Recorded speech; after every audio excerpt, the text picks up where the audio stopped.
கோவை சரவணம்பட்டி பகுதியில் 1,30,00,000 ரூபாய் மதிப்பிலான பழைய ரூபாய் நோட்டுகள் கேரளாவைச் சேர்ந்த இருவரிடம் பறிமுதல் செய்யப்பட்டது.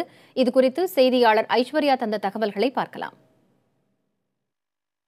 கோவை சரவணம்பட்டி அருகே ரூபாய் 1,30,00,000 மதிப்பிலான பழைய 500 மற்றும் 1000 ரூபாய் நோட்டுகள் பறிமுதல் செய்யப்பட்டுள்ளன. அதாவது நேற்று கோவை சரவணம்பட்டி அருகே உள்ள சோதனை சாவடியில் காவல்துறையினர் சோதனை மேற்கொண்டுள்ளனர்.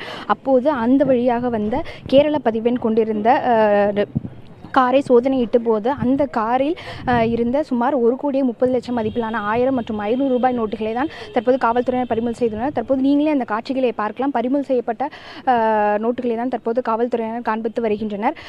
அவர்களும் அதாவது அந்த காரை சோதனையிட்ட போது அதில் வந்த இருவரிடம் அதாவது சிபு அதாவது திருச்சூரை சேர்ந்த சிபு மற்றும் கொச்சினை சேர்ந்த ஜோஸ் ஆகிய இருவர் என தெரிய வந்துள்ளது.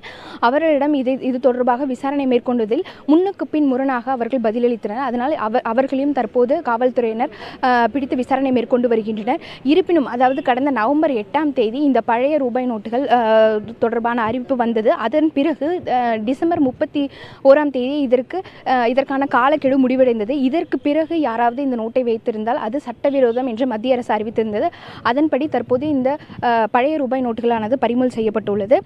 மேலும் தற்போது இந்த பணத்தை வருமான வரித்துறையிடம் கொடுக்கவும் காவல்துறையினர் தற்போது மேற்கொண்டு வருகின்றனர். தற்போது இது தொடர்பாக சரவணம்பட்டி காவல்துறையினர் இருவரிடம் பிடித்து விசாரணை மேற்கொண்டு வருவதாக கூறப்படுகிறது.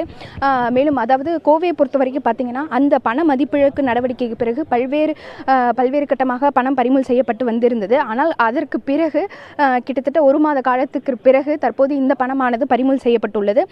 தொடர்ந்து இந்த பணம் எதற்காக அதாவது கமிஷன் அடிப்படையில் ஏதாவது மாற்ற முயற்சிக்கப்படுகிறதா என்ற கோணத்திலும் தற்போது காவல்துறை விசாரணை மேற்கொண்டு வருகின்றனர்.